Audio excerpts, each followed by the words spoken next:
Hillary Clinton continues to take heat for using her personal email server while she was Secretary of State.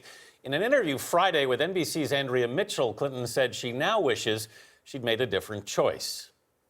At the end of the day, I am sorry that this has been confusing to people and has raised a lot of questions, but there are answers to all these questions, and Let's talk about that as well as this week's other developments with Politico's chief political correspondent, Glenn Thrush.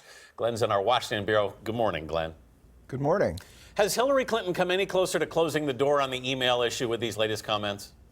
Absolutely not. And I think, along with a lot of people, perhaps some people who work for her, was a little surprised by how she is maintaining the same line that she's done really for the past 4 or 5 months. It's not working. And frankly, it really reminds me of the way that she dealt with the Iraq issue in 2008. She supported the war. She refused to apologize. Eventually, she sort of inched towards that. Sooner or later, she's going to have to do a much fuller accounting in public and do a much bigger mea culpa than she's already done. Well, now we have one of her advisors who's also pleading the fifth. How significant is that?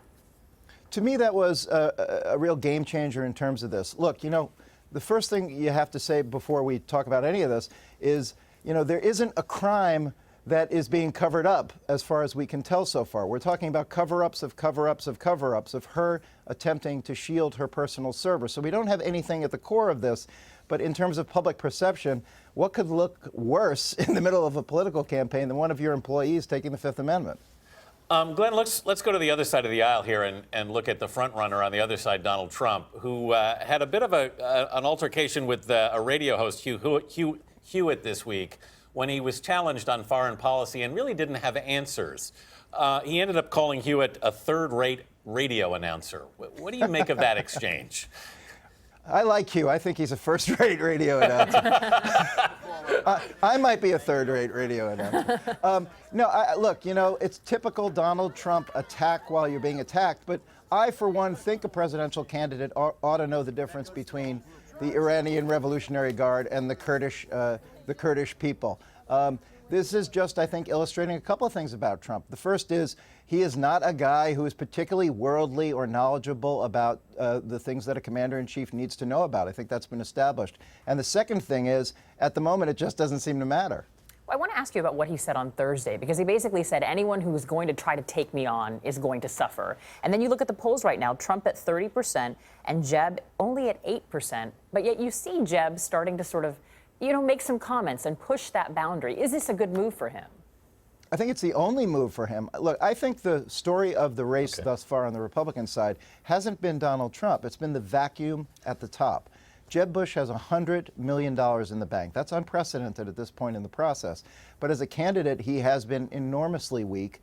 And even in the counterpunching this week, he wasn't that impressive. I mean, the video that really went viral yesterday was of a woman falling asleep at one of his rallies. This is a guy, and Trump has, I think, accurately pointed out, sort of a low-energy candidate. I think the issue is less Trump, but the vacuum that Bush, who was supposed to be the frontrunner, has created.